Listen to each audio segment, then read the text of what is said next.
be made available shortly after the meeting so that you can make any corrections.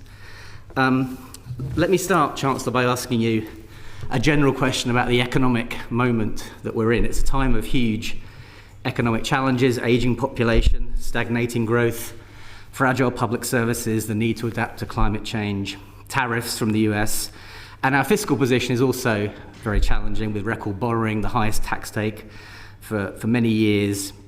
Given these multiple constraints, maybe you could outline what exactly your strategy is for achieving growth, the thing that you've consistently made your main priority. And I guess slightly more pointedly, how can you restore healthy levels of growth without either borrowing more than your fiscal rules allow or boosting current spending more than your tax commitments allow?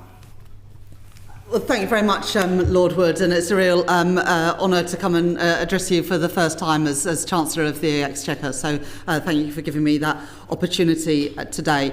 As you say, we are living in an age of insecurity today, and economic policy has to respond to the moment which we live in.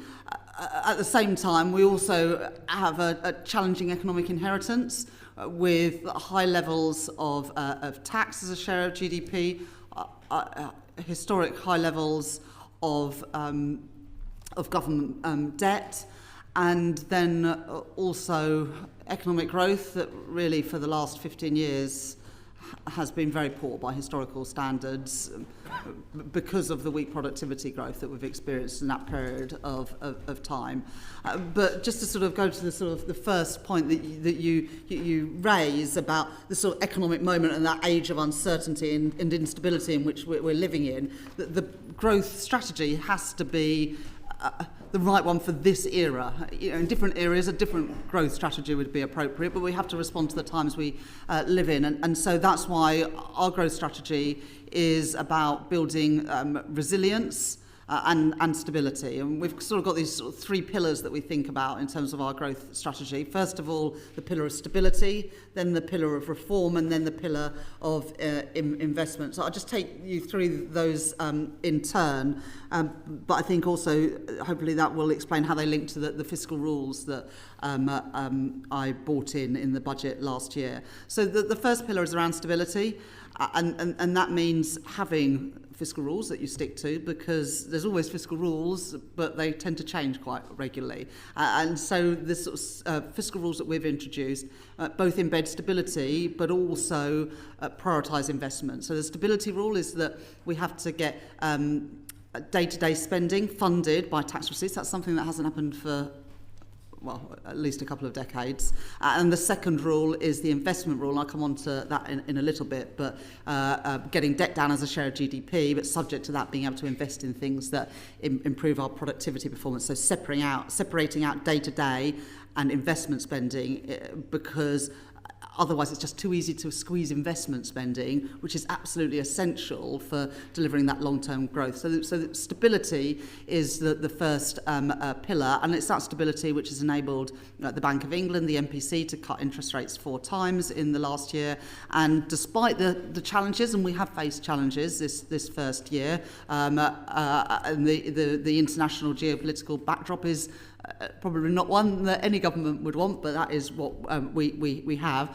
But despite that, in the budget, in the spring statement, and in the spending review, we showed that we were able to stick to those fiscal rules, that we had the political courage and strength to stick to those fiscal rules, and we will continue to do so. The second pillar of our growth strategy is around reform, and that reform is really wide-ranging.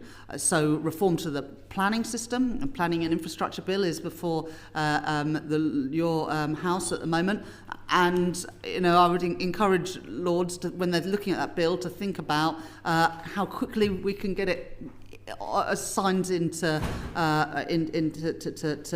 law, because the quicker we can do that, the quicker we can actually get things building in Britain again. And one of the big challenges we've faced, and it's a similar challenge to other countries as well, is the difficulty in actually getting things done, whether it is building transport infrastructure, energy infrastructure, the homes that we need, the digital infrastructure, which is so important now with the growth of data centres and technology and AI.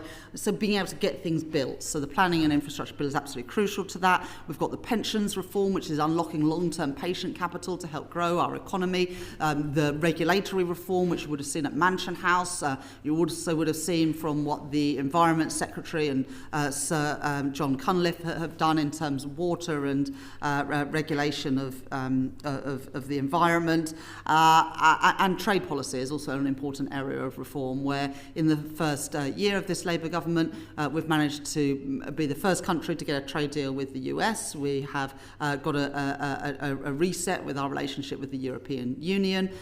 We have agreed a trade deal with India, and we are progressing trade deals with Switzerland, the Republic of Korea, and also the GCC. So that's reform. And then the third part is investment. And investment is a mixture of both public and private.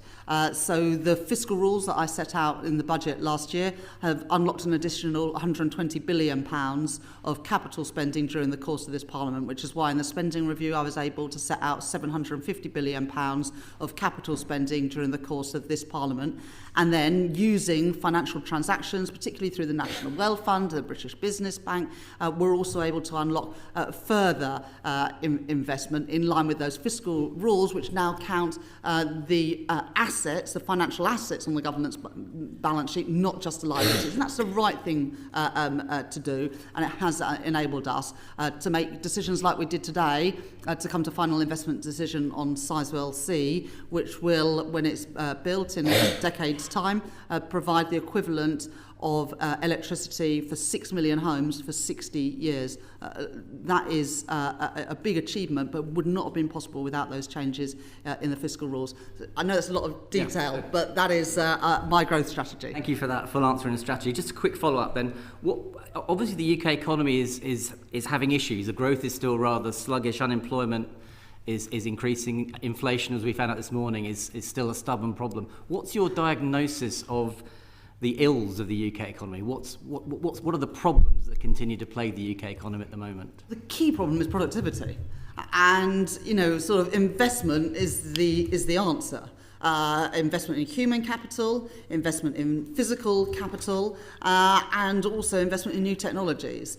That's both public and private sector, but I think we've got the lowest private investment and lowest total investment as a share of GDP of any country in the G7. The result of that is that our productivity performance has not kept pace with our competitors and similar countries around the world. And that's why the fiscal rules that I've set out do treat investment spending different. Because what you saw, and you saw this in the previous Parliament, and the plans that we inherited saw public investment as a share of GDP fall to 1.7% to GDP. And we're instead going to keep it at 2.5%, 2.5% of GDP. The easy thing to do as a Chancellor is to cut capital spending because, frankly, you're not likely to be the government that sees the benefit, the full benefit of that capital spending. But we're not going to keep making those short-sighted, wrong decisions, which is why we've set out those changes to the fiscal rules. But productivity, I regard as the key reason why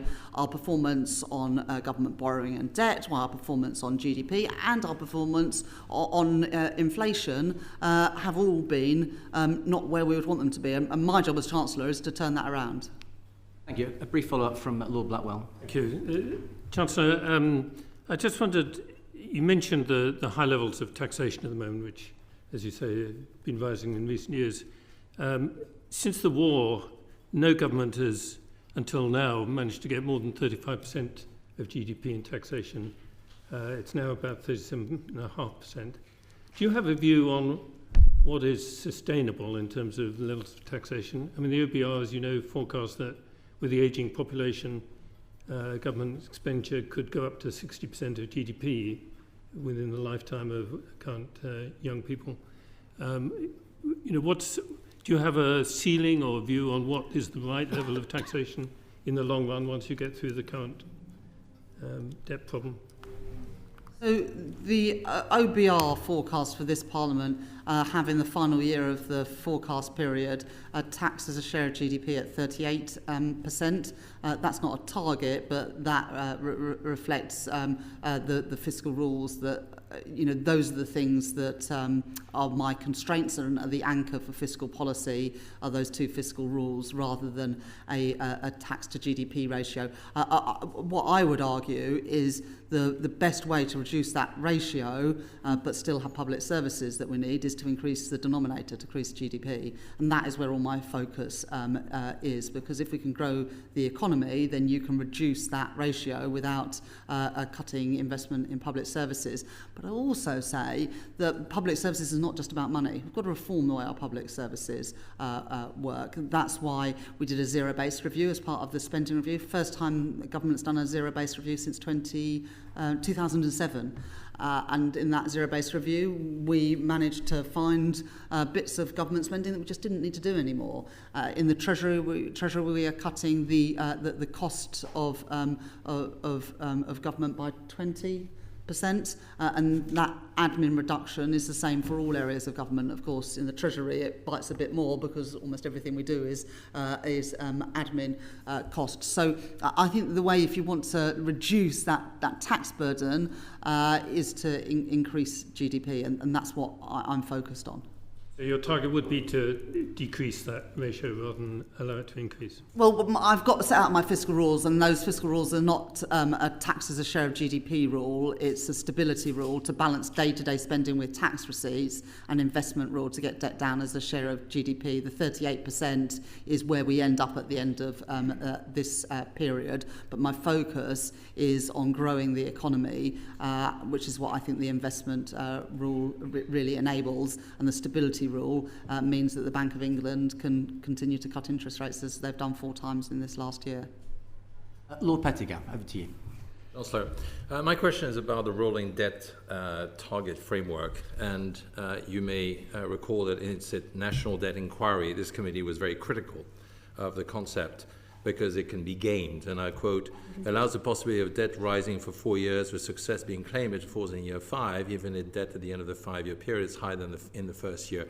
I should say that is also compounded by there's a sense that there's a systemic bias, optimism bias on our growth forecasts. And so the question is, given that you have retained the existing rolling target system, does this mean that we should heavily, or the market should heavily discount claims to meet the stability rule based on future tightening? Thank you very much, Lord Pettigrew. We have changed that the 5-year to 3-year. And so in the first year, it was 5 years, then it becomes 4 years, then it becomes 3 years, and then it rolls 3 years after that. So for the first 2 years, actually there's no rolling, we just move towards it. And the 3-year is trying to get us out of this situation where it's always in the next Parliament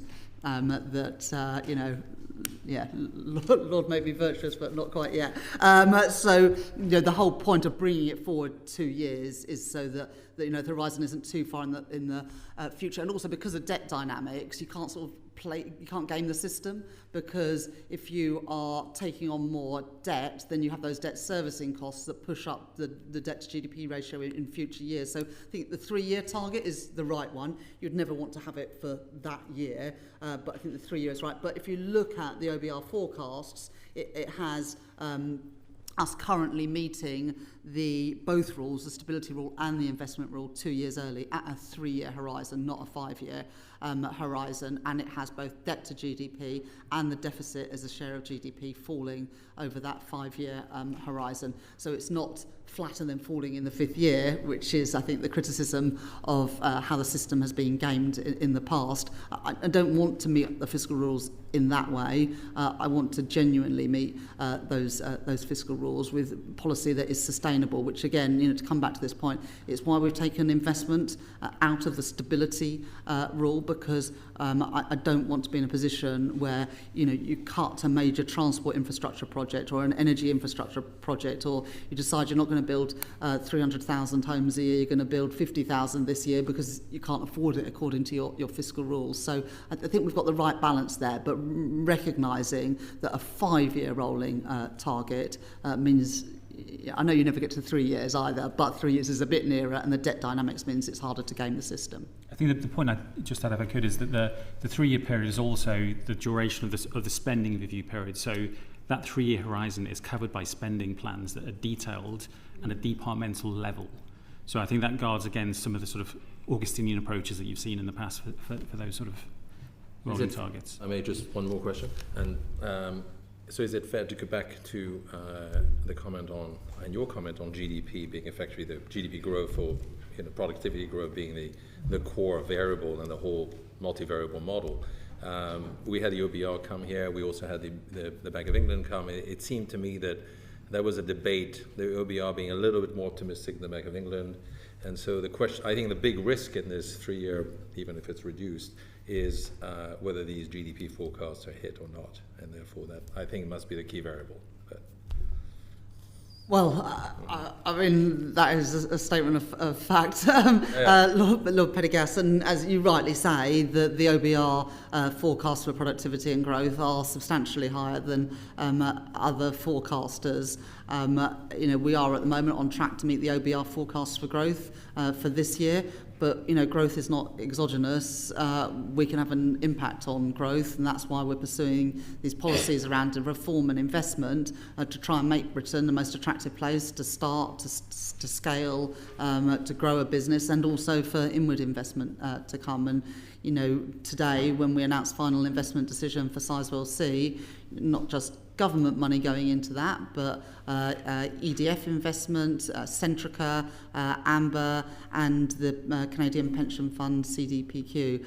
I think that shows that Britain is increasingly an attractive place to invest. And I think in the first year of the government, we secured £120 billion of inward investment, and today's announcement, of course, is on top of that. Thank you very much. Lord Lonsborough. Good afternoon, Chancellor. Can we zero in on what you describe as the key problem of the economy, which is the critical issue of low levels of productivity in the UK? And we continue to lag France, Germany, US by very wide margins, about 12 to 20% in terms of output per hour. And we have done so for decades. Now, the UK's productivity in this first quarter has actually fallen by 0.2% compared to a year ago, and it's standing now at just 1% higher than it was 5 years ago. And it may well drop in Q2, given what's happening to GDP numbers. So my question is, how is the government seeking to address this productivity challenge? What specific policies will turn the dial, and when can we expect to see results? Yeah, so there are sort of three things that affect, I guess, the productivity numbers. It's physical capital, labour supply, and that's the quality of the labour supply, so human capital as well as the numbers, and then total factor productivity, so technology. On capital, I'd say, sort of an assessment of the first year. I think on physical capital, that's where we've done most.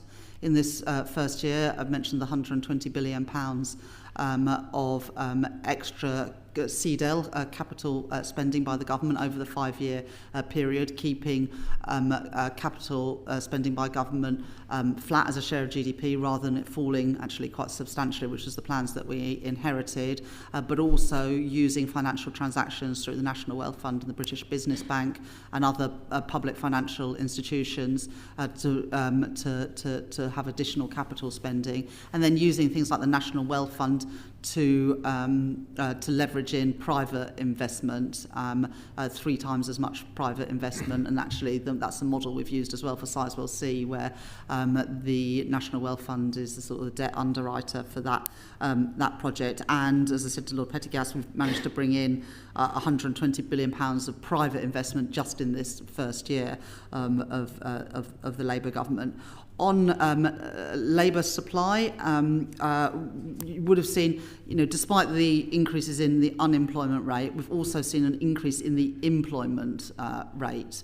And those two things can obviously be consistent because what we've seen is a reduction in economic inactivity.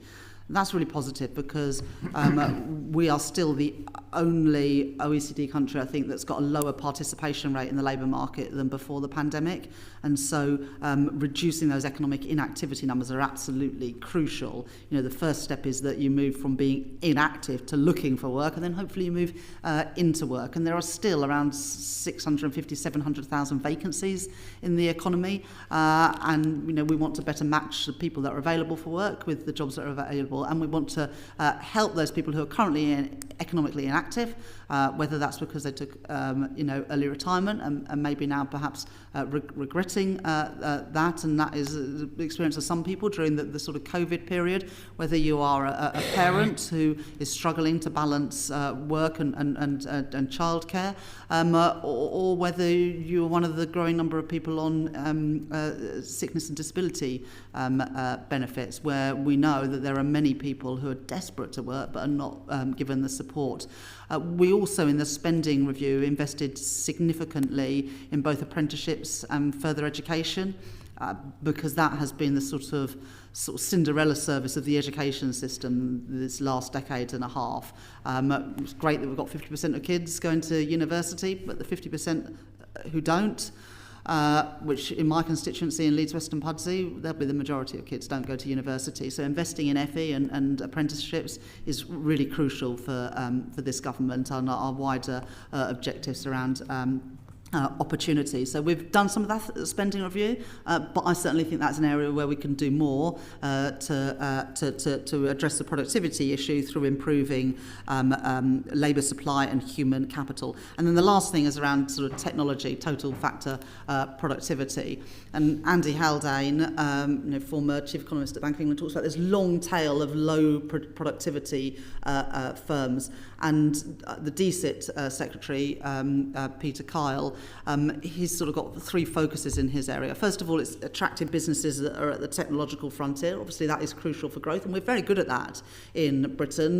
We've got a lot of very high-skilled people. I was at Imperial College this morning. That's an area where we are good, but we shouldn't rest on our laurels.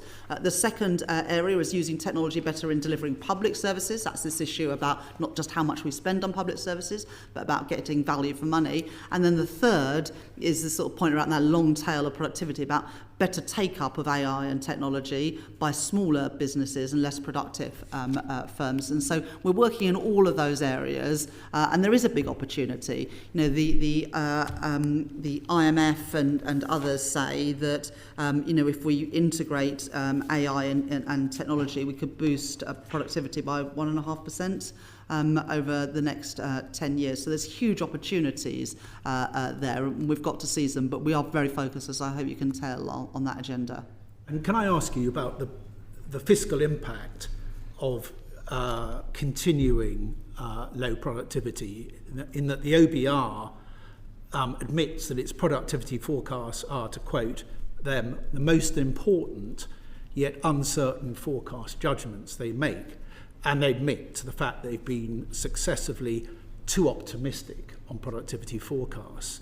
And if current productivity trend forecasts that are assumed by the OBR of 1% growing to 1.2% over the forecast period to 2029 currently looks very optimistic, and certainly that's the Bank of England's view. What will be the fiscal consequences if productivity continues at the current low rates, which averaging about 0.2% per annum over the last 5 years? Yeah, so the OBR forecast long-term productivity growth of 1.25% a year, and the Bank of England have a forecast of 1% a year. Both are very low by historic standards. Productivity over a long period of time is higher than that, but as you rightly say, the last decade and a half has been lower. So I guess you've got to decide whether you think that you should just look at a short period of time for what average productivity is, or long-term productivity, or whether you should look at a longer time series. And the OBR, as they've said, are looking at that at the moment. But perhaps I'll pass on to Steve to give a bit more detail. Yeah, I mean, I saw the evidence that David Miles gave, and I think he gave a sort of balanced assessment of where the OBR had come out, which is that they think that productivity has been depressed by a series of shocks over the last 15 years. But even abstracting from that, they're certainly not expecting productivity to return to the pre-financial crisis levels of 2.5%. But equally, you can veer into the too pessimistic, into the views that the recent numbers we've seen at 0.2 are like to persist, and their view was that there are reasons both to expect that the sequence of shocks might not continue, but also that there is potential for future technologies, in particular AI as a potential new general purpose technology, to be a source of the innovation that you need in TFP growth that supports their forecast of productivity gradually picking up to 1.25%.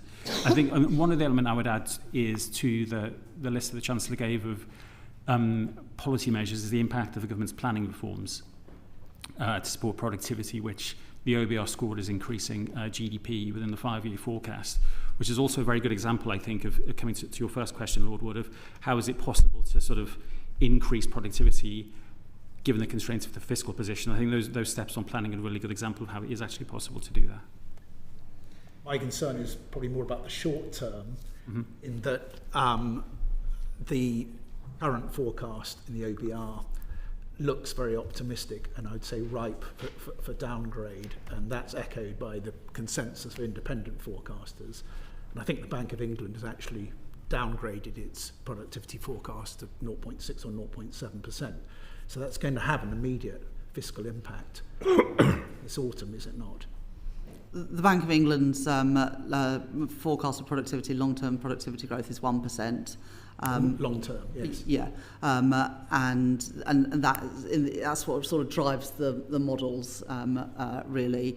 But the OBR is higher than that. The number I gave you earlier was just slightly wrong. So the IMF analysis suggests AI could boost UK cumulative total factor productivity over the next 5 years by 1.4%. And so I guess that's the point that sort of Steve Farrington is making, that there have been a series of shocks over the last few years, whether it's the sort of global financial crisis, COVID, Russia's illegal invasion of Ukraine, that have all had a negative effect on productivity and growth. But actually, if you look at some of the underlying drivers of productivity, that there is perhaps reason to be more optimistic in the future if we can contain some of those shocks, in part by building a more resilient economy, and that's what we're trying to do with clean energy, homegrown energy, for example. But some of those underlying factors about the increasing use of technology might give us a bit more cause for optimism. Thank you. Lord Turnbull. I don't know whether on your desk you have Kraft Hamlet's complaint, when sorrows come, they come not as single spies, but in battalions. So let me pick up one of those battalions, which is demographics. Much has been written about the impact on public finances of the growth in the number of older people. Less appreciated, I think, is the alarming or certainly severe worsening of the dependency ratio. We used to think of the labour market starting at 16. Not many young people go to work at 16 these days. Sometimes it takes them until their mid-20s. The birth rate is very low. And so the circle has been squared by the acceptance of the promotion, the acceptance of very high levels of net migration. And there are also concerns whether the people who are now coming have the same characteristics as those who used to 15 years ago, whether they want to stay more, bring more dependence. So how do you square this migration issue with protecting the public finances, the needs of the labour market, big shortages in health care and food processing, and the social pressures that the migration is causing? Thank you very much for your question, Lord Turnbull. I mean, countries around the world, certainly developed countries around the world, face a number of demographic challenges. The UK is not the worst by a long way, but we do face some of those demographic challenges as well. As you would have seen on Monday this week, we launched a pensions commission to look at the adequacy of pensions in retirement and also the state pension age. I think one of the most transformational pieces of public policy in the last couple of decades is automatic enrolment into pensions. That's brought 11 million people into saving for retirement who weren't previously doing so. But the truth is, a lot of people, even with automatic enrolment, find that their pension pot is not worth as much as they need it to be worth on retirement. And so that's why the Pensions Minister, Torsten Bell, has just started that piece of work, led by, is it Susie Morrissey, is doing the Pensions Commission? I think it's Susie Morrissey doing the work on the Pensions Commission, and then Baroness Drake and Sir Ian Cheshire, and Nick Pearce, Professor Nick Pearce, are doing that wider piece of work on the adequacy of pensions. So that's important work that is ongoing. You would also see in the pensions bill is making its way through Parliament at the moment to create those mega funds in pensions, so that when people do save for retirement, they get a better return on those savings, more similar to what you've got in Canada or Australia or the Netherlands, for example, where you've got a smaller number of big pension schemes that generate better returns for savers. And what I set out at my Mansion House speech last year, and then the pensions bill is aimed at a consolidation in pensions, and the Mansion House Accord, which we agreed with around 90% of the biggest pension funds have agreed to invest 10% of their main funds in private assets, of which half should be in UK assets. So there are opportunities here, as well as concerns around sort of fiscal sustainability. In terms of immigration to meet the sort of skills need and the labour demand in the economy, my first answer will be, well, there are a lot of people here in Britain who are not working, either because they are unemployed or because they are economically inactive. We've got 20% of people of working age who are economically inactive, and we've got an unemployment rate of just over 4%. And so I do not think that businesses should always resort to the immigration lever to fill vacancies. We need to do much more to train up people who are already in this country. There are those 650, 700,000 vacancies in the economy. There are plenty of people of working age in this economy. With the right support, they should be able to work. And that's why in the budget last year, I set out a series of trailblazers working with the directly elected mayors to help people in their mayoral combined authorities to get back to work, with a focus particularly on young people.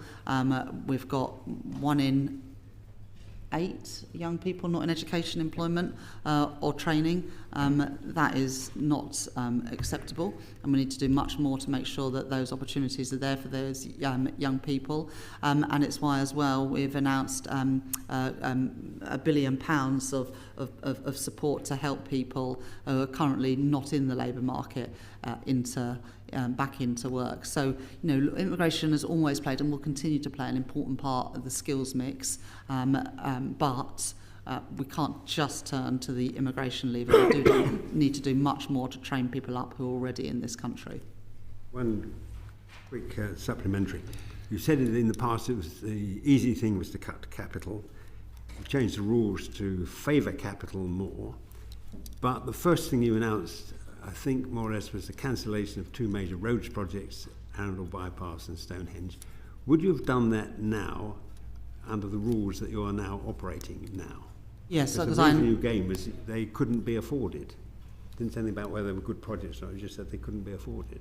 We've set out £750 billion of spending during the course of this Parliament, but of course, through the course of the spending review, there were plenty of projects that we had to say no to, because even with £120 billion more public investment than the plans we inherited, you still can't do everything that everybody would like to do. There's always going to be more demands on public resources than we have money available, and we have to prioritise because there is not a limitless pot of money as much as people might like there to be, or sometimes think there is. So even with the additional money available, we still have to make priorities. I'd also say this, we did have to cancel things, but we cancelled things where the money was not there. There were lots and lots of projects that the previous government had announced, had committed to delivering without allocating a single penny to pay for them. And that is how you end up in politics, with the levels of distrust of politicians and of the democratic system.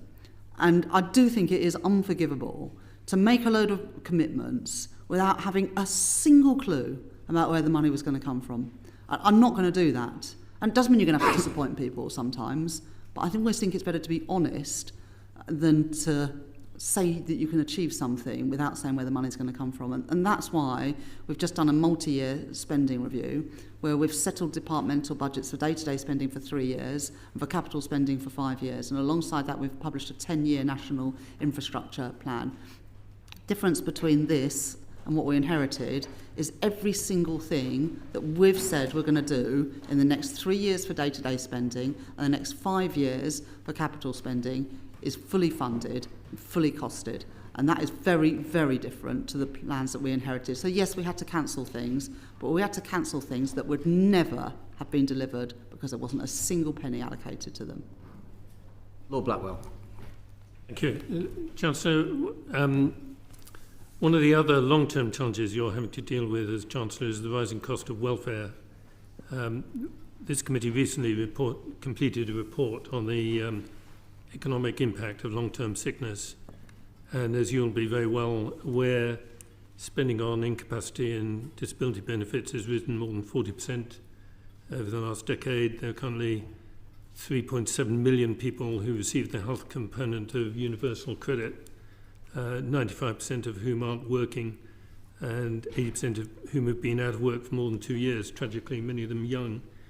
But what we've discovered from the evidence is that this doesn't seem to reflect any rise in sickness levels in the population as a whole. In fact, the survey of health of the nation has been pretty stable over that period.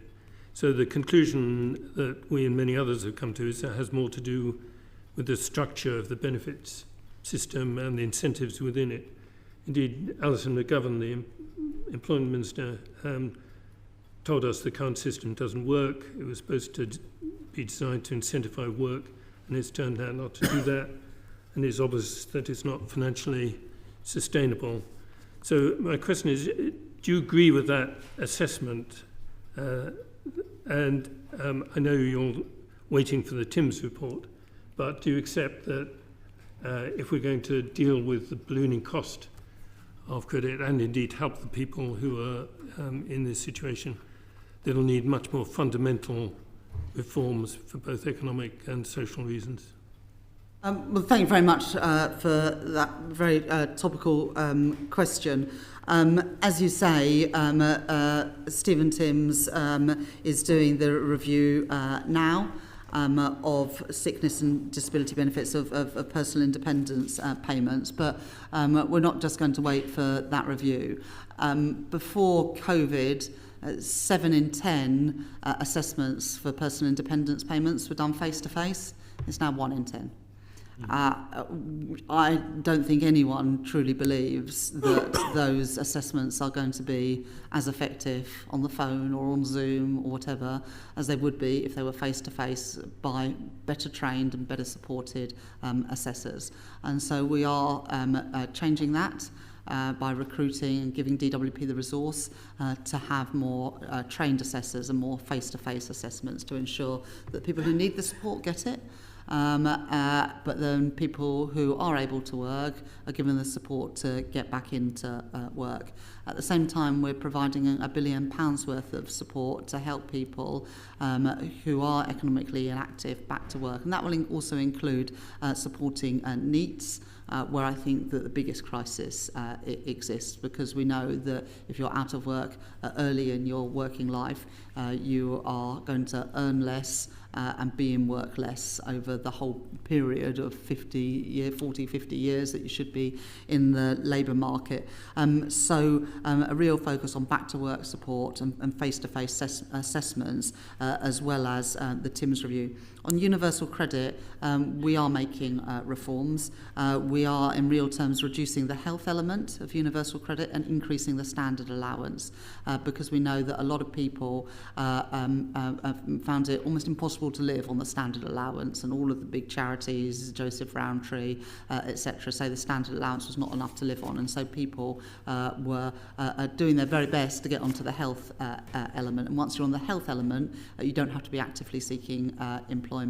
So narrowing the gap between those two benefits, I think, is one important way in which we can encourage more people to be actually looking for work. I'll also just give you a sort of couple of statistics which I think are quite telling about people on sickness and disability benefits.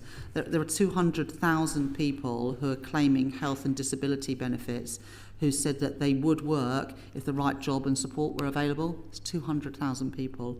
An additional 1 million people say that they would be able to work in the future if their health improved. And so the investment we're putting into the National Health Service on both physical and mental health, as well as that targeted back-to-work support, is about enabling people and giving people the support that they need to access work that is appropriate for them. We're already seeing a reduction in the economic inactivity rate. That is really encouraging, but there's an awful lot more that we need to do to help more people of working age have the fulfilment that I believe comes from having a job. I'm sure you'll be the first to say this isn't just an economic issue, but would you measure your success by the fact that in 5 years' time there ought to be a lot fewer people on health-related benefits and a lot more of them in employment? Well, let's just be clear, even with the original plans in the legislation, you would have seen an increase in the number of people on personal independence payments. All our plans would have done was to stem some of that increase. I want more people to be in work. I believe it is good for them, good for their families, and good for the economy. You're half as likely to be in poverty if you are in work compared to if you are on benefits. We also need to support people in work with greater security in work, which we're doing through the Employment Rights Bill, and also by a wage that you can afford to live on, which is why we increased both the national minimum wage and the national living wage in the budget last year. So I do want to see more people have that chance of meaningful employment, which is why we're investing in skills and training, and it's also why we're putting that support in to help people back into work. And the TIMS review, of course, is looking at that gateway to sickness and disability benefits. A related question from Lord Vergie. Thank you, Chancellor. What are the fiscal consequences of the government's concessions to ensure the passing of the benefits bill? Does the short-term volatility in government policy undermine the UK's fiscal credibility? And how are you going to address some very painful long-term decisions we have to make with the short-term volatility in government policy at the moment? So, as the Secretary of State for Work and Pensions said at the time, of course there is a cost for the changes on the welfare bill. The OBR will do their costings in the autumn and will set that out, probably in the tune of £5 billion. But we've restated our commitment to the fiscal rules. Those are non-negotiable because it is the fiscal rules that provides that stability that underpins a successful, thriving, prosperous economy and gives government bondholders the confidence to carry on buying those government bonds. And we are still very reliant on the goodwill of strangers in buying our government bonds. £1 in £10 of government spending is spent servicing government debt. I'm a Labour politician. I don't think there's anything progressive about spending £100 billion a year, often to US hedge funds, when I'd rather spend that money on the health service or on our defence or on better schools for our children. And so that is why I am going to stick to those fiscal rules, so that we can start to bring down the costs of servicing that debt, so we can free up that money, whether it is to have lower taxes on working people than we otherwise would do, or we can have more money for our public services. So the fiscal rules are not some sort of construct from me or from this government. They reflect the economic realities and the fiscal realities of the world we live in today. And as Andrew Bailey, the Governor of the Bank of England, said to the Treasury Select Committee this morning, the world as it is today, with the uncertainties, the geopolitical uncertainties, the trade uncertainties, but also the increase in the global issuance of government debt. Take the US or Germany, for example. All of those things are pushing up government bond yields, pushing up the cost of borrowing, including for the UK. And I'm determined that we don't just keep spending more and more on servicing the debt, because I believe that when people pay their money in taxes, they want that money to be spent on things that matter to them and their families, and that's what I want to achieve as Chancellor. If Chair will remind me, I just want to go back to a question on productivity. And I know it's hard for a sort of number cruncher to talk about culture, but it seems to me a key factor of increasing productivity is culture. You know, we talk about the American dream and the success of the US. It's hard to talk about the British dream today. How does someone in your position change the culture of work, productivity? Because that, to me, seems to be a key factor in increasing productivity for our country. How do we get the British dream going? Well, look, one of the things that I'm keen to do, and you would have seen it in my Mansion House speech just last week, is that I'm keen to have more people investing rather than putting their money into cash. I would like British savers to be supporting the British economy by giving more access for long-term patient capital for people with great ideas. We're a country of entrepreneurs. I mean, that is a great thing about Britain. A number of people have got fantastic ideas that they want to turn them into their own business, work for themselves, not work for someone else. But to do that, we do need to unlock more long-term patient capital and give those opportunities for ordinary people to save and make a return on those investments. The other thing that I would say is a sort of like quintessential British dream is to own your own home. And that dream has been snatched away from far too many people these last few years, because we have not been building enough homes as a country, and that's why we've got this ambition as a government to build 1.5 million homes during the course of this Parliament, so that more people can realise that dream of home ownership, and if not able to buy a home of their own, that they have the security of a home that can't be snatched away from them at the whims of a private sector landlord by investing more in social and affordable housing. So that dream of starting your own business, which requires ordinary people in Britain to invest more of their money into stocks and shares than putting their money into cash, which serves not very much purpose and doesn't give very much return, and that dream of home ownership that I believe that we can fulfil if we meet those targets around house building. But on the issue of productivity, you know, British people work hard. You know, young people, when I go into schools and colleges, are full of ambition. We've got to find a way of capturing that and nurturing that better. You know, that's why I've always just been passionate around better supporting the 50% of young people who don't go to university. You know, at my school, where I went quite a lot of years ago now, but I was in a very small minority that went to university. And government carried on investing in my education for years, very expensively. But the girls that I went to school with didn't have those opportunities. They left school at 16, or they left school at 18, and they never had the opportunities that I had, despite being bright, because they didn't have those aspirations. Those aspirations weren't nurtured in them. And if they then wanted, a few years later, to go to college, they'd have to pay for it themselves, rather than, like me, having their education paid for. And even today, with tuition fees, we are still putting huge amounts of money into the education of people that go to university. I do want to retilt the system to help more young people get an apprenticeship, get a place on an FE course. We say 1 in 8 young people are not in education, employment and training. In my city of Leeds, there are more people who want to go to further education college than there are places available. And then we say, they're not in education, employment or training, as if it's their fault. Well, they want to go to college, but there's not the places available. So we've got a responsibility as well as lawmakers and as a government to make sure that young people don't have their dreams snuffed out at age 16 or 18 because, there's no room at the college because governments didn't make those investments in further education. That's something I'm really passionate about doing. But the productivity challenge in the UK is not because American people or French people or German people are harder working than British people. I do not accept that at all. We've got to do more to nurture the talent of people in this country. A brief follow-up from Lord Agnew on this. Yes, good afternoon, Chancellor. Just back to your Mansion House speech, and you put a lot of personal commitment behind driving forward tokenisation, stablecoin and so on. Mm-hmm. And you said that you wanted our financial services sector to be at the forefront of this innovation.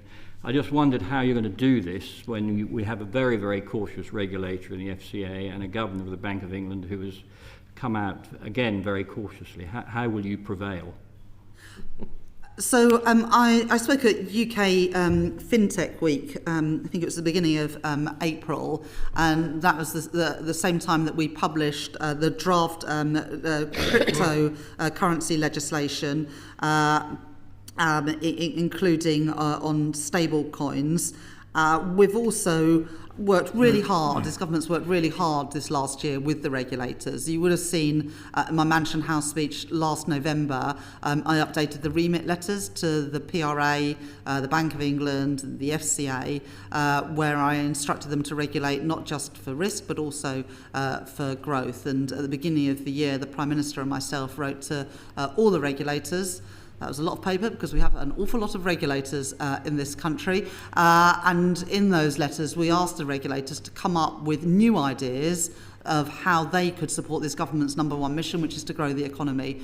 And the letters that I got back, actually especially from the FCA, were very encouraging, with new ideas, some of which we adopted, and I set out in the Mansion House speech last week about how we would get around 40,000 additional people on the housing ladder every year by the reforms to the mortgage lending. That was a suggestion that came from the FCA of how we could better support growth in the economy rather than just regulating for risk, accepting that sometimes you have to take a little bit more risk to earn that greater return, and in our case the return for the whole economy by helping more people get onto the housing ladder. The FCA and the Bank of England have also set up a digital securities sandbox, which is really popular, not just with UK crypto and stablecoin and digital assets businesses, but actually internationally as well. And we're attracting that investment to experiment in new products, new services for customers. Last week, I published the digital markets strategy, and key to all of this, I guess, my sort of philosophy around it is, we want to be pragmatic. We've always, as a financial services capital, been really good at encouraging innovation. And there is huge amounts of innovation going on in digital assets. We're leading the way in things like Digit, which is a digital gilt instrument, which again is leading the way for countries around the world. And we've just set up with the US a UK-US financial regulations working group, which is all part of the sort of trade agreement to build on the defence partnership we have with the US, with a technology partnership, including in areas of fintech, where Britain really is a global leader, and working with the US to ensure that we've got a similar framework for these new assets and new opportunities. Lord Lamont. Good afternoon, Chancellor. I quite understand that you will be reluctant to comment on potential budget measures, but I still find it a bit strange that the government hasn't ruled out a wealth tax, which some people in your party have been proposing and about which there is a lot of discussion. And although I understand your reluctance to rule things out, you did, before you took office, rule out certain increases in taxation. You were quite explicit about that. Surely just the whiff or suspicion of a wealth tax is rather undermining confidence, or carries the risk it will undermine confidence. Wouldn't it be far better just to rule it out? So in our manifesto, we made a commitment around the key taxes that working people pay: income tax, national insurance, and VAT. But you'll know from your own experience, Lord Lamont, that if you start saying no to other taxes, then as soon as you don't say no, people will assume that's the one you're going to increase. And so it is right, and this is, with respect, what you would have done and did do in my position, is that you rightly said that taxes are matters for a budget, and we'll set out our policy there.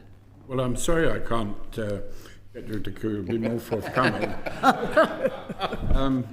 May I therefore switch the subject slightly to the subject of Lord Agnew and Lord Vergey's questions. That is the Mansion House speech and the remarks that you made about the need for greater risk-taking by investors, which I think is sensible and wholly welcome what you said. But risk-taking is not real risk-taking if it involves compulsion. And it isn't really changing the culture if what you propose involves compulsion. And therefore, the one reservation I have about what you said was the power to mandate pension funds to invest in certain assets. I understand you're only taking that in the pensions bill as a residual power, but why should you have it at all? Because that is not really going to achieve your objective of changing the culture. And could I put it to you, it's also at odds with the responsibilities of trustees of pension funds, and it also carries the risk that this power might be used to direct investments into particularly politically favourable projects. I'm not suggesting you would do that, but it is a risk. And if you really want to change the culture, you don't want compulsion at all. Right. Well, thank you very much for that question, which I will answer a bit more freely than the last one. You'll be pleased to know. So I think there's sort of two parts to this, Lord Lamont. There's the pension side, and then there's also the retail investment. So I'll take each of those in turn. I want people to know that we are serious about pensions reform, and that's for two reasons. First of all, people have been badly served by too many pension products in the UK, that they're not getting the returns on their savings that they would do in other jurisdictions around the world, because we have got too fragmented a pension system, too many small funds that don't have the economies of scale, do not have the expertise to make the best investments on behalf of their savers. And the reason that is so bad is that when people save for retirement, they are sacrificing consumption today, and especially at a time when the cost of living challenges are as acute as they have been in the last few years, for that money not to be working as hard for a saver as it could be, I think is really letting people down. And so that's why we are, through the pensions bill, requiring the consolidation. And that's not, we would like you to consolidate. The pensions regulator will have powers to consolidate. I think that's the right thing to do, because the current system is failing too many people.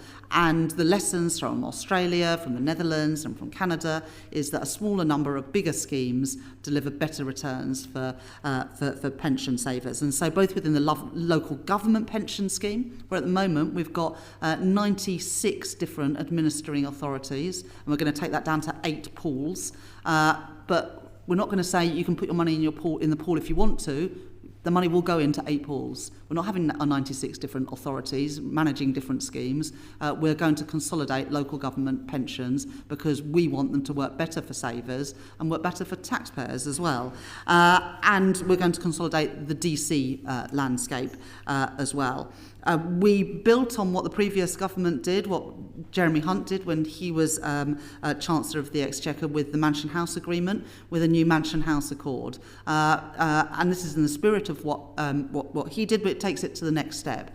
And that is that now 10% of assets in main funds will be invested in private assets. And I think around 90% of the biggest pension funds have signed up to this. But, and this is a sort of crucial difference, of that minimum 10%, at least half has got to be in UK private assets. And this is because we know that there are massive opportunities with infrastructure and also with private assets for growth opportunities, and we want British savers to be able to benefit from those opportunities here and abroad, but we want them to benefit from those opportunities here as well. We haven't mandated that, that's just happened. But mandation is there if things don't move in the way we expect it to. But there's no reason to use mandation because voluntarily the pension schemes are signing up to that. But that reserve power exists if we ever need to use it. The final thing that the pensions bill does is make it easier to achieve surplus extraction for some of the DB pension schemes that over the last decade or so have built up large surpluses in those pension funds to be able to extract those both for investment but also to return that money to pension scheme members. So that's what we're doing on the pensions side, and the aim is to better support savers and better to support the real economy. On retail investing, we are changing, and we will do ahead of the new ISA year starting in April next year, changing the rules around advice and guidance because post-financial crisis it is almost impossible for somebody on a modest or a middle income to get advice on how to invest their money. And so we're going to make changes there. This work is being led by Chris Cummings at the Investment Association to make it easier for providers of financial services to give a nudge to customers to say, well, you know, you've got £20,000 in cash earning 4% a year, 3.5% a year, but actually, if you look at what's happening in stock markets, they go up by usually nominal GDP, higher than inflation, higher than the base rate. If you put money in there, if you're in your 20s or 30s, by the time you retire, by the time you're ready to buy a house, it's likely to have made a better return than just leaving your money in cash. And at the moment, you're not allowed to do that as a financial services provider. You're not even allowed to nudge somebody towards a product that might be more suitable for them. And so that advice and guidance review and the change we're going to bring in is about encouraging people to diversify and to invest their money in a way that's probably going to be better for them. Yes, it involves taking a bit more of a risk, but an informed risk based on your circumstances for many people is probably better than the status quo at the moment. We are also looking at the ISA framework. We announced the long-term assets fund, is that what it's called? Will be merged into the main ISA so that people can take advantage of those innovative products. But we didn't announce any wider changes, as you know, to ISAs. The big change we've made on retail investing is around the guidance that customers can get to, I hope, encourage that culture of investment and allowing ordinary British savers to benefit from fast-growing British businesses and new opportunities. Just to say to colleagues in advance, we do have a hard 3:30 finish, so with apologies, we'll have to be brief in our questions in the follow-up. Lord Davis. Okay, follow-up. Good afternoon, Chancellor. I don't want to preempt Baroness Casey's review of adult social care, but do you accept that she's due to produce a solution to an oncoming crisis? And are we building into our plans for the future as I say, I don't want to preempt what conclusion it's going to reach, but my guess is it's going to involve a lot more money. And so where is that money going to come from? Yeah, fine. Thanks very much, Lord Davis. Baroness Casey's Phase 1 report will be published in 2026. That will look at how we can use existing resources better. A huge amount of money goes into social care, both privately funded and publicly funded. And I expect, like most public services, that money could be better used than it is at the moment. So phase 1 is about quick wins, how to use the existing money in a better way. And phase 2 in 2028 will be around the future arrangements, including around financing. In the meantime, we've set out that we're going to bring in a fair pay agreement for social care. We'll be saying more about that in the months ahead. The local government settlements that we made both in the first phase of the spending review in the budget last year and also in the spending review, the multi-year spending review last month, gave settlements for local government real terms increases in their spending, the first sort of sustained real terms increases for a number of years, as well as additional investment in the NHS of £29 billion a year. So, you know, I think there is a wide consensus that the social care system needs reforming. We are making changes ahead of the Casey review, particularly around local government funding and fair pay agreements, but recognise that much more systematic work needs to take place, which is why we've published the person who can deal with intractable problems, Baroness Casey, to do the review. Thank you. Lord Razzle.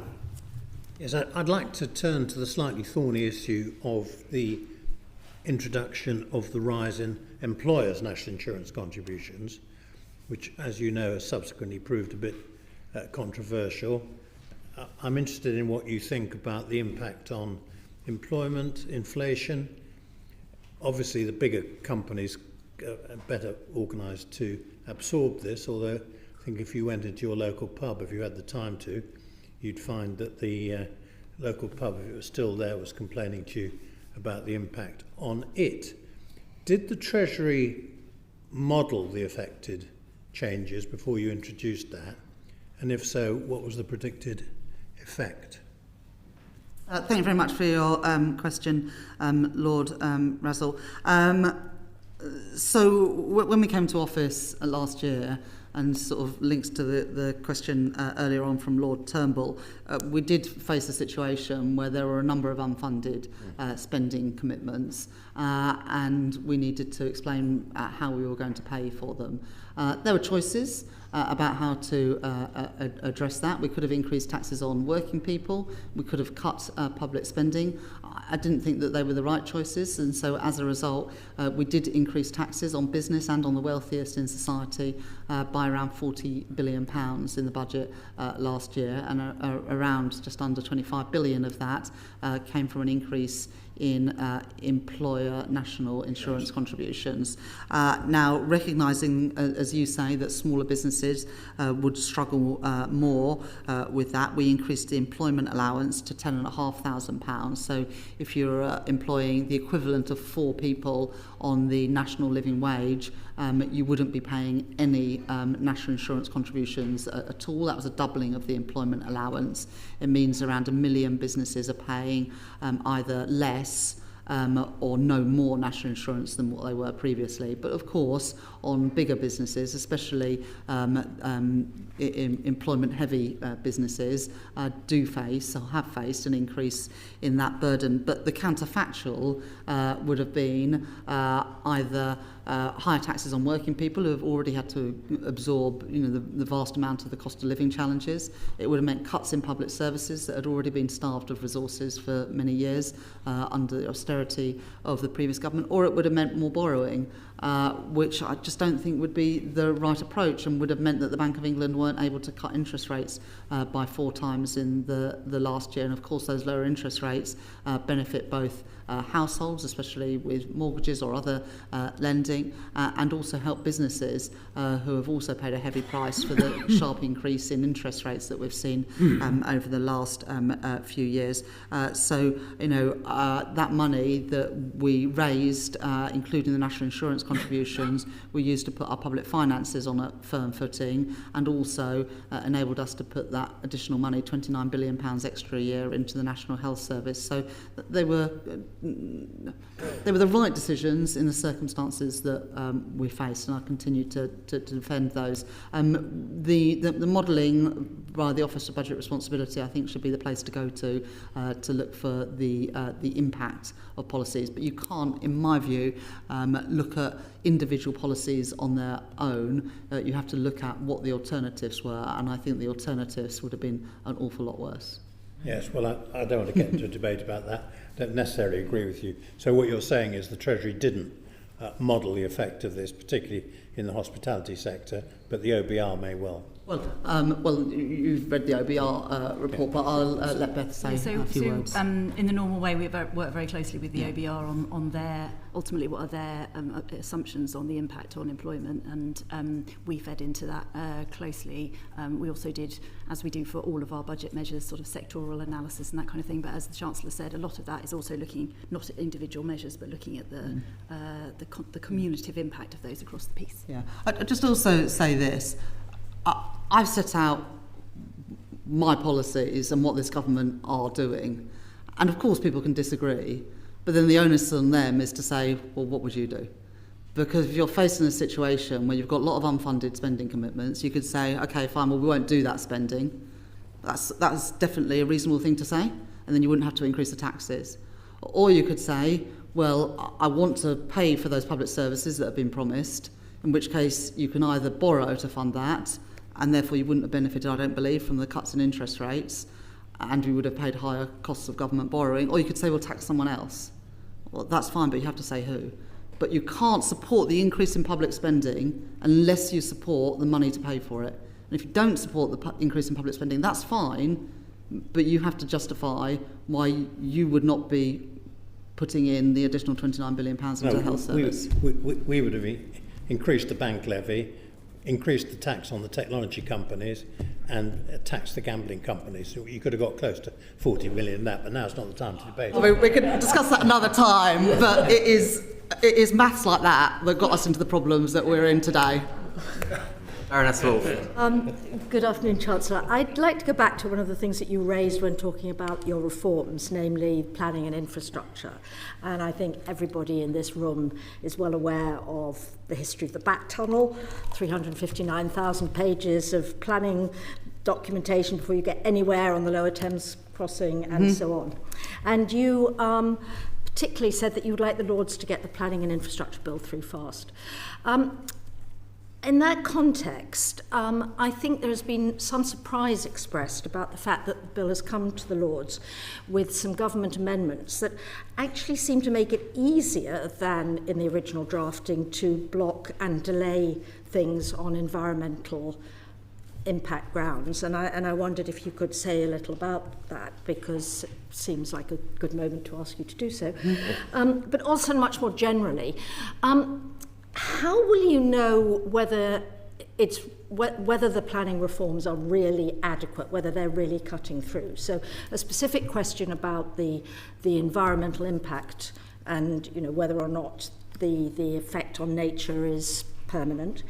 And secondly, this is an ambitious bill, but is it ambitious enough? How will you judge whether it actually needs to be followed by further planning interventions? Well, thanks very much for engaging in this issue, because I think this, alongside the trade deals we've done, are probably the most important things that we've done to date on unlocking the growth. That I think there's a wide consensus that we need to improve our productivity and growth performance. And yes, I think I did a Today programme interview where I sort of laid into bats and newts and lizards and whatever, I don't know about lizards, great crested newts. I think the Today programme got quite a lot of feedback, but we can't always say no to infrastructure investment. We announced Sizewell C today, and I see that there are quotes from, the Stop Sizewell group. I understand why they have concerns, But if we say no to every new runway at an airport, every new housing development, every new onshore or offshore wind farm, every new power station, every data centre, every film studio, we're not going to boost our productivity, we're going to see it decline further. And I am not willing to be the Chancellor that lets Britain go on this path of steady decline, because it would be a path of our own choosing. And so I've chosen investment rather than that path of decline. It does mean having some fights, and it does mean taking on some people who don't want change.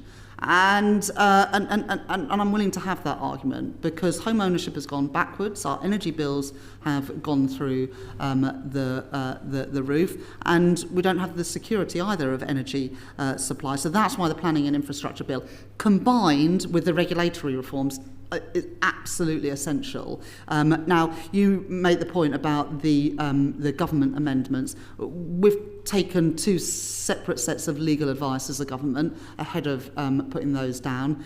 We do not think that it waters down or weakens the bill, but it gives some of the assurances to, frankly, encourage people at your end of this building to get on and do what we need to be done, which is to pass this bill. And if it means that we can shave off a couple of months of this bill, and that would be my urging to all of you, because the quicker we can get this bill on the statute book and into law, the quicker we can actually get on. And one of the things, I know you haven't asked me this question, but if you'd like to ask me what has frustrated me more than anything else in this first year of government, it is how long it takes to get things done.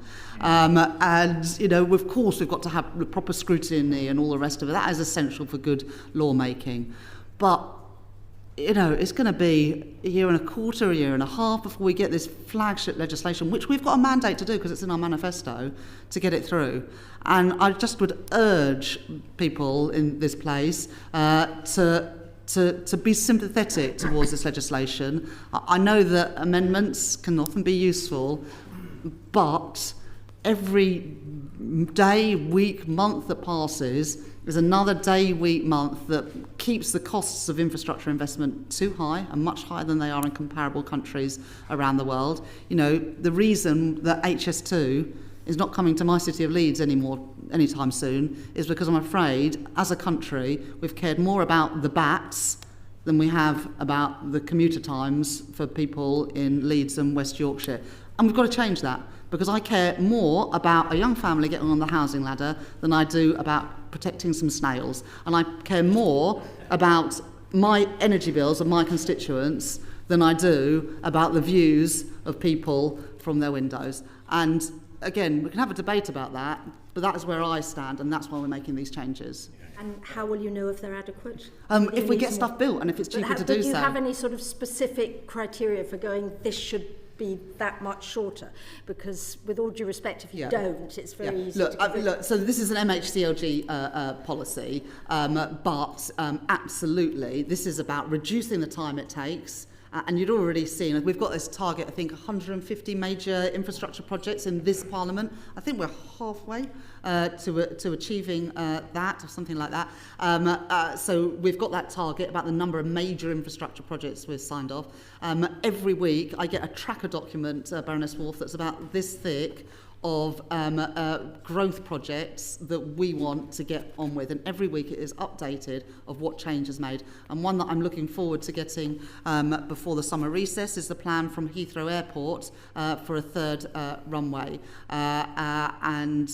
You know, we need these investments. There's always going to be people that object to that. I don't say that they are wrong from their personal perspective, but as a country, we've got to get on and build this stuff. Otherwise, we're going to find that our children and grandchildren have poorer living standards than we do, and that would be unforgivable. Could I just add one thing, which is also about the creation of the National Infrastructure and Service Transformation Authority, which is now situated within the Treasury, and part of their role is going to be working with departments and others throughout the supply chain, through the delivery chain, to identify where the blockers are and then help us unblock them. Thank you very much. Baroness Liddell. Thank you, Chancellor. Can we afford the triple lock on pensions? You know, the OBR have said that it will cost £15.5 billion annually by 2029-30. Now, that's an awful lot of money. And are there any scenarios in which you would envisage modifying the triple lock formula? Thank you very much, Baroness Liddell. In the manifestos, as you know, we made the commitment to maintain the triple lock, and that it remains our policy, and that's the commitment we gave in our manifesto.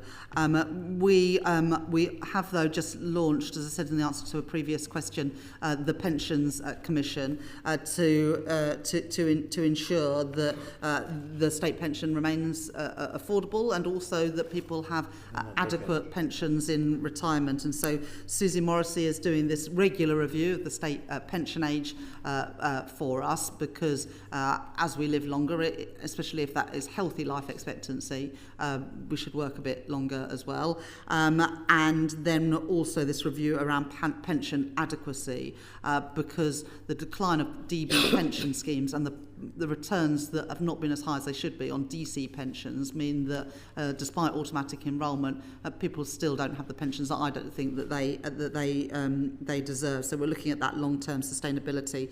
And you know, despite making some changes a couple of months ago to the winter fuel payment, it is now the case that if you earn more than £35,000 a year, if you have income of more than £35,000 a year, you won't get the winter fuel payment, which saves around £400 million a year. That is the right thing to do, because in a fiscally constrained world, it isn't right that working people on ordinary incomes pay the fuel bills of wealthier pensioners. So we have made that change to make the pension system more affordable. Thank you. Thank you. And last question, Lord Liddell. One of the exciting things we talked about a lot in opposition was radical devolution in England. So the question is, Chancellor, are you prepared to devolve any tax powers to regional, to mayoral and combined authorities? For example, discussion of a hotel tax, which might raise money for local cultural investment, which is very strong on job creation? And are we prepared to see a serious devolution of budgets as a result of devolution, particularly, in my view, on skills, where people at local level are much more likely to be able to identify what are the real skill shortages in their area? Yeah, I'll say a little bit, and then I'm going to pass on to Beth Russell.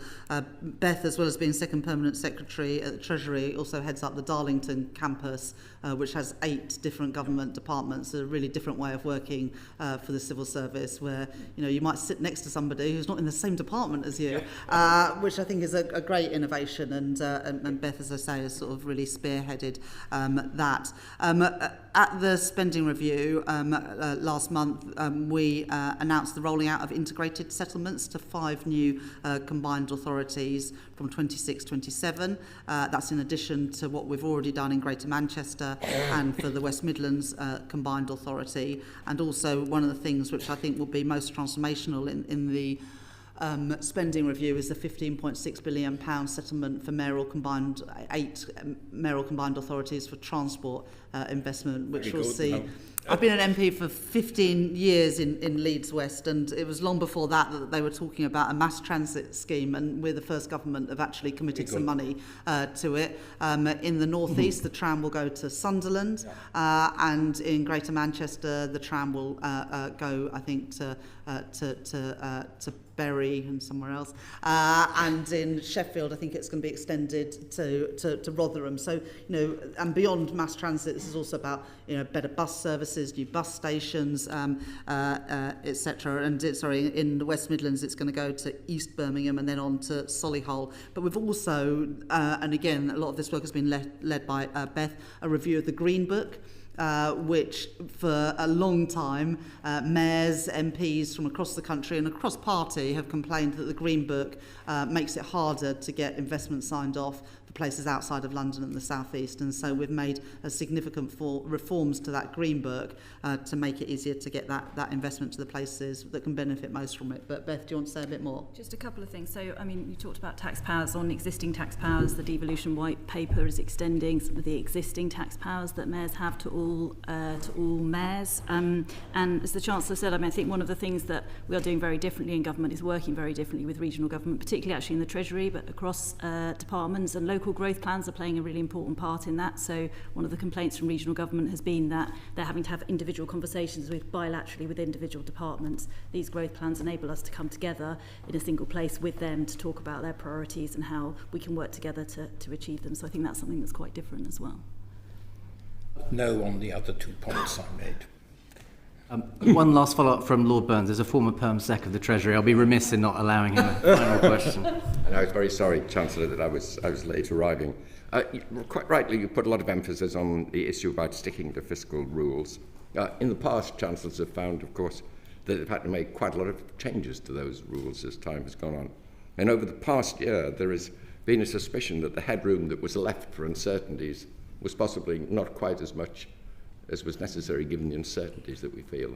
And I just wondered whether you had any views about how much headroom needs to be built into those figures to make sure that we can actually stick to these rules and don't get derailed by changes that we can't foresee at this moment, which has often happened to Chancellors in the last 10, 15 years. Yeah, I think if the question is, would you like to have more headroom? Yes, of course, we would like to have more headroom. Build more headroom but Lord Burns, there is a cost to more headroom, and the cost of headroom is either less spending in a world where there are huge pressures on our public services, or more taxes in an environment where Lord Blackwell and others have already pointed out that taxes are at an historic high.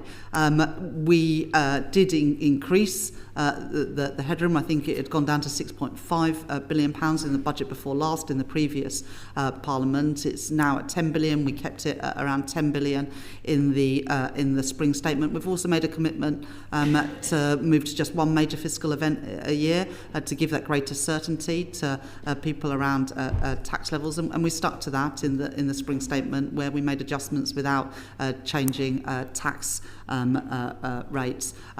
So, you know, it would be wonderful to be in a world where we had less taxes, better public services, less debt and deficits, and more headroom. But I guess to come back to Lord Wood's first question, in this sort of age of uncertainty in which we live, how are you, how are you conducting your growth policy and your economic strategy? We're trying to build a more stable and resilient economy with fiscal rules that are clearly understood and will be stuck to, and then using as much as possible non-fiscal levers to grow the economy. Of course, fiscal levers including the investment rule to unlock public investment, but also all the things that are necessary to free up that private investment, because we know there is money available to invest, but it's not going to come to Britain unless we do what is needed to get better trade relations, better planning systems, better regulation, better financial sector, including on pensions, and that's what we're trying to achieve as a government. If in time it means we can build in more headroom, even better. But we're dealing with the world and the inheritance we have, not the one perhaps we might like to have had. Could I just have one point briefly on this question, as I have a close professional interest in it as well, is that I think that the focus on the size of the headroom, I think, underplays what I think could be a more important issue. Is what really matters is the quality and the credibility of the plan that sits underneath the size of that headroom. And you can have more or less credible plans for very different sizes of headroom. And so, for example, in the spring statement, the OBR showed that we were meeting those fiscal rules 2 years early at the 3-year horizon. We're in a position in which the fiscal rules are being met on the basis of legislated tax increases and spending plans that are underpinned by detailed 3-year spending plans at a departmental level. That's a very strong underpinning to the consolidation path, and I think is at least as important as the size of headroom, given the range of uncertainty that you mentioned. Thank you very much. Thank you very much. Well, you urged us earlier on to proceed in a timely manner on the planning bill, and we can assure you we've proceeded on a timely manner today because we've hit 3:30 exactly on the mark. Thank you to you and your team for coming today. We really appreciate it, and I'm sure you'll be setting an example, working hard and raising productivity over the summer, but we wish you at least some time when you're letting your productivity slip at some point over the next couple of months. Thank you very much for your time, and with that, I end the public meeting.